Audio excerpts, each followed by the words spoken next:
Welcome, Sens Talk. Russell winds in, feeds it back across the strike, and scores! Brady Tkachuk makes it 2-0. Paul Giroux, hit alone, scores! Tim Stutzel across, Tkachuk score! The captain, Brady Tkachuk, buries it with 1:18 to go. See you later. Go, Sens, go. Welcome to Sens Talk. My name is Brandon Plant, and I am your host. Welcome to the 2024 season of Sens Talk. It's my first video of the new year. I do apologize for the lack of videos over the last week. A lot of late games. I was also up at the Coddy.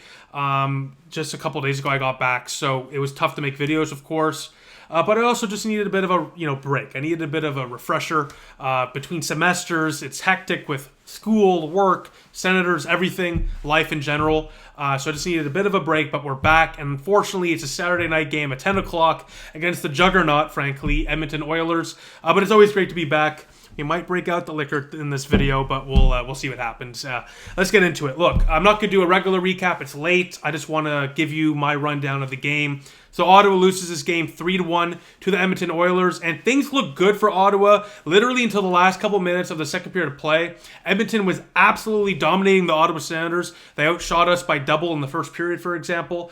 But with a couple minutes left in the second period of play, Zub gets called for an egregious penalty. Somehow there's a penalty there. And with a couple of minutes left in the second period of play, Zach Hyman would get his first of the night to give the Oilers a 1-0 lead late in the second period of play. We go to the third period, and then the Oilers 2 minutes in, or just 3 minutes in, get another one here from Zach Hyman. Hyman breaks through after a miscue from Brandstrom, but Forsberg you probably want to save there on that one. Makes it 2-0, unfortunately, though, for the Edmonton Oilers. Hyman has his second of the game. But 15 minutes later, with about 4 minutes left in the third period of play, Ottawa, as they always do, gives us some hope. With about 4 or 5 minutes left, Tkachuk drives to the net, puts the shot on net. Parker Kelly chips it home. A one-goal game. A great power move from the best, if not one of the best, power forwards in the National Hockey League, El Capitano, Brady Tkachuk, as Parker Kelly, who's looked fantastic on that new line, especially over the last month or so. He's really rejuvenated his game. He's contributed a little more offensively, not that much. He's still, fourth line guy, but the energy he brings to the lineup. In the first couple months of the season, he was invisible, same with Mark Kaslick and stuff, but Parker Kelly, as the season's gone on, has really found his game. He's been physical, really physical, especially along the boards, but also brings a lot of energy. He gets some shots on that as well, and he gets rewarded here with a goal. Ottawa cuts the lead to 1. Things are looking great. Oh no. Maybe we will break out the liquor after all. I don't know. But another penalty. This is a controversial one. You can say that the Sens, set a pick and Zub should get an interference call on this penalty here. I'm in the position where the Edmonton player was going for the puck. And if you're going for the puck, it shouldn't really be an interference call because you're in the zone of the puck. Regardless, that one is less controversial than the first one on Zub, so he gets a penalty. Regardless, you have to kill it off. Doesn't matter what you think of the call. You have the call. You have to kill it off, and the Ottawa Senators do not. As Zach Hyman gets the Hattie, a hat trick, to make it a 2-goal lead again for the Edmonton Oilers. It's 3-1 as Zach Hyman has a hat trick as the Ottawa Senators lose 3-1 to the Edmonton Oilers. In a game where, if it wasn't for Anton Forsberg, they would not have been even close, not even close to winning this game.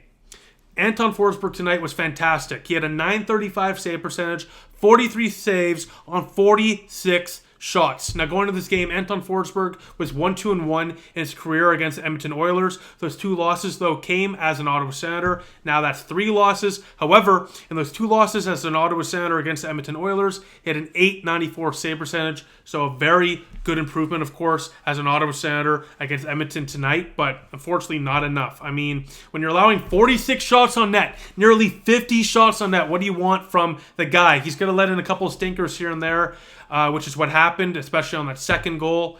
And it costs us. The lack of defense, the lack of structure, and absolutely getting dominated by the Edmonton Oilers costs us. You can say all you want, and I was critical of Forsberg on that second goal on Twitter. He probably should have made a save there, let's be real. But 46 shots on net, you're going to blame the goalie? I don't think so. Forsberg literally did everything he could to keep us in this one, but eventually you have to score goals, and the Ottawa Senators did not. They now drop to 14-21-0 on the year. I mean, this is just ridiculous. We're losing games left, right, and center. This is multiple losses in a row now. And like I said, we got dominated. The final shots were 41-36. 15-shot differential. Unbelievable. You look at the face-offs. We lost 10 face-offs, 31-21.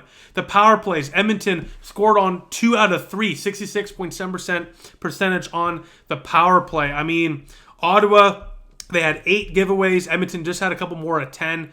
But the block shots, 15. So frankly, Edmonton could have had 50 to 60 shots on net today. Ottawa was hemmed in their zone for the entire game, and they gave us some life there late. Obviously, that goal was officially called no goal originally. Ottawa, Jacques Martin would challenge. They would get the goal. But of course, just like against Vancouver, too little, too late. And it's just, at this point, the season's lost. You're 14-21-0. You're like one of the worst teams in the National Hockey League, let alone the conference. It's going to take more than just a hamburger run to get back to the playoff race, hence the liquor. But at the end of the day, the Sens lose another one where you can take silver linings, but the silver linings are unnecessary. We're far past silver lining territory here. And it's another loss where Ottawa from the get-go was being outplayed, outclassed, and outnumbered in many, many ways. So a tough loss tonight for the Ottawa Senators. The next game is in a couple days. They play Calgary. They continue this road trip. Hopefully they can beat Calgary, but I mean, it's so tiring. I'm sure you guys feel the same way. It's just very, very tiring. The consistent issues this team has.